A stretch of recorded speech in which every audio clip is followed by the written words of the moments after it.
first of all, I've had 2 near-death experiences, one at the age of 2, but I wasn't really aware until later in life that that's what it was. There was no reference to know as a 2-year-old that I was having a near-death experience. But the most significant near-death experience happened when I was 18. At that time, I had started working at a factory in the small town where I lived, and it was the factory was during the 70s, and it was mostly men, so they were forced to hire women. And back then, harassment was not only appropriate but encouraged. So here's this 18-year-old blonde girl going to work every day, and I was making a lot of money, so that was good.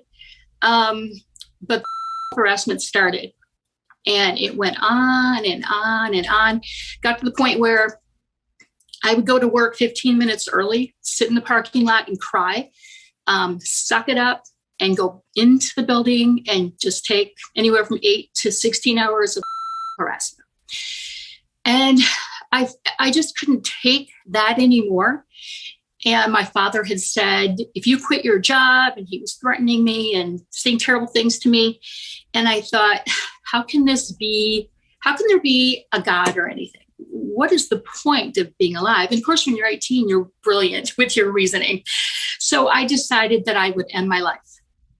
And from my mindset, what I thought was, when someone died, we just ceased to exist. We just did. Like a dead bird on the side of the street or a squished bug, we would be nothing. So didn't do it right away. I planned and plotted and collected different drugs and things that I could take. Finally, about 2 weeks passed. I did the cliche thing, went to a hotel, and did not normally drink alcohol, but brought alcohol with me because I knew that would affect it. And went through the process over many hours of trying to process these drugs and not throw up, and going through this whole thing so I would cease to exist. I had rented that room for 3 days, assuming that my body would be found long after the fact. However, I woke up, or at least I thought I woke up, in the ICU. But what woke me up was this loud ringing noise, like loud. And so I kind of looked around, and I looked behind me, and I could see that there was a heart monitor and there was a green line across it. And I said to myself, the machine must be broken. But more importantly, I'm in big trouble, because I think ending your life is against the law. So I'm feeling pretty good, though. And I look out through the windows of the ICU, and I can see a doctor and 2 nurses who are jumping up because they've also looked at the monitor on their end, and they come running into my room, and they're messing with the wires and all this kind of stuff. And I trying to tell them it's okay that the machines are broken, because I feel fine. I feel amazing. Like I just never felt better. But they're ignoring me. At least they think they're ignoring me. They're not making eye contact with me. And I thought, well, they're upset with me, because here I am, this stupid kid who did this stupid thing. And that's their job is to save people. And I'm just wasting their time. But then all of a sudden, I start to rise from my bed, and I'm watching from above, maybe 5 or 6 feet above. I'm watching what they're doing. And I see that my body is still in the bed. And they're not messing with the wires in the equipment.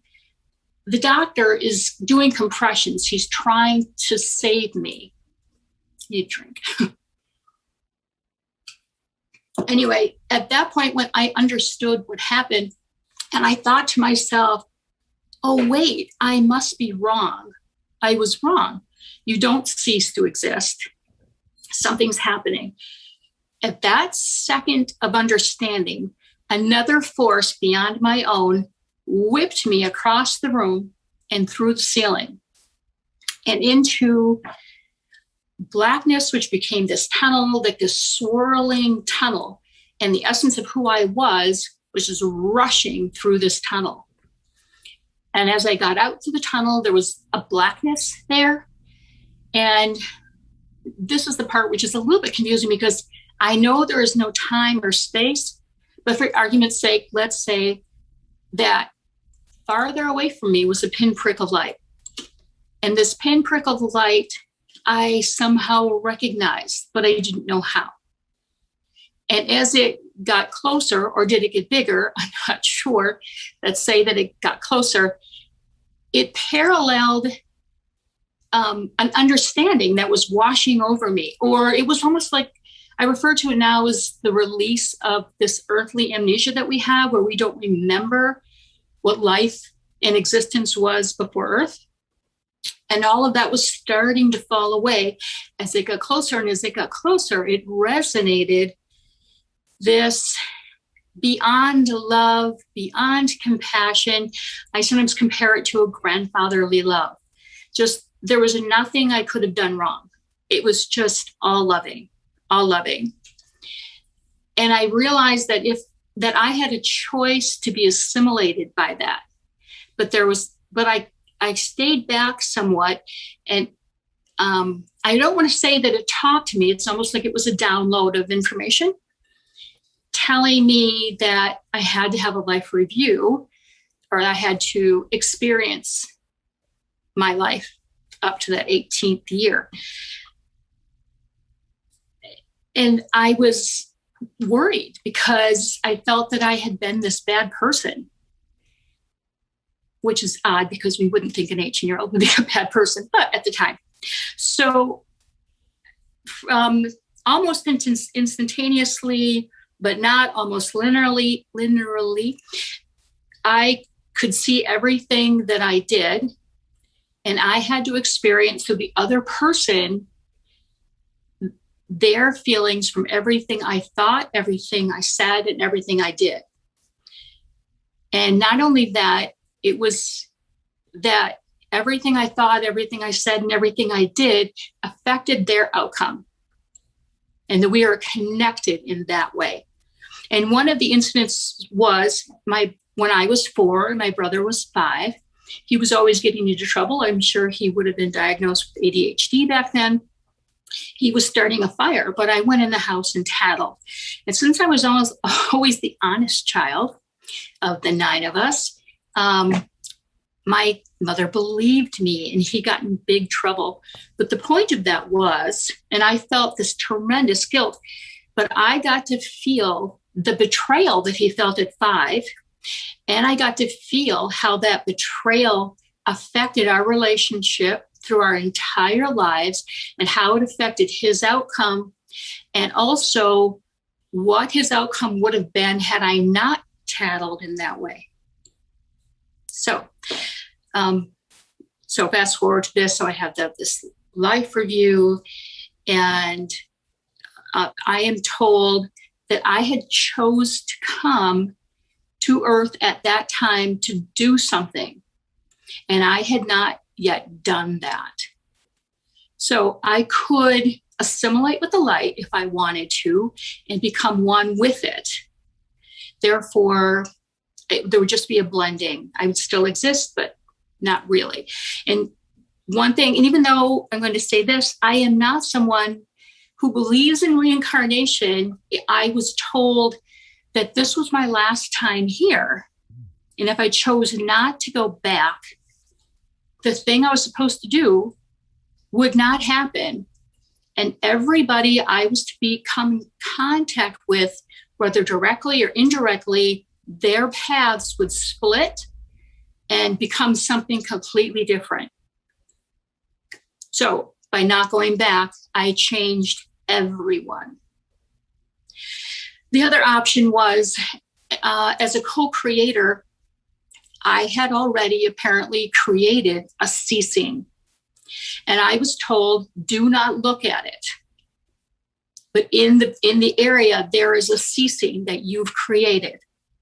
And if you want to have the illusion of ceasing, you can cease. But this light was so intoxicating better than chocolate, so intoxicating that I not only did not want to even look at that blackness and darkness, I wanted to be one with it. But again, I was reminded, you promised and you were going to do this thing. And so I chose to go back. My near-death experience did not involve any matter, did not involve any people that I knew in the past, I didn't have any experience like that other than this ethereal relationship with the all of everything. And I understood that I was a piece of, or a spark of that light of the all of everything. So I chose to come back. Coming back was amazingly painful. To be sucked out and being thrown back into my body and to experience the gravity and the density. It was the density, I think, that hurt the most. It was almost like a groaning pain of being back in my body. And now, even though I had all these drugs in my system, I'd been in a coma for 2 weeks. When I woke up, I was well. I was just well. No side effects. I was healthy. And what happened after that was that this child psychiatrist came in and he said, I know your family history. I know what's going on. And you're going to college. So that's what happened. But while I was in college, now I had this near-death experience back at a time where it wasn't popular. It's very popular now, but it wasn't something anybody knew about or talked about openly. So I kind of dismissed it a little bit. But while in college, I was taking a human development class, and the last chapter was on death and dying. And it was Elizabeth Kubler-Ross and discussing the process of, and one part of it, just a couple chapters, introduced Dr. Raymond Moody, who had just written a book, Life After Life. And in that, they described a near-death experience, the tunnel, the dark, all of this stuff that happened. And I thought, oh my gosh, this really was real. And I knew that I had changed when I returned, but I wasn't sure that I wasn't positive that it was real, especially since I was so adamant that nothing existed after. But it changed who I was. And some of the bigger changes was that my electromagnetic field, I say, was off, is off. So at all times my phone will go out, my computers will go out, there are things that happen. But there's also, I have precognition. I've had some jewelry that turns gold on its own. There's just things that have changed about me. I know things about people. If I touch them, their life flashes before me. I can sense people's fears, which is why I pretty much stay by myself. I don't like to get wrapped up in people's fear. That's been the essence of the last 44 years of my life since this has happened.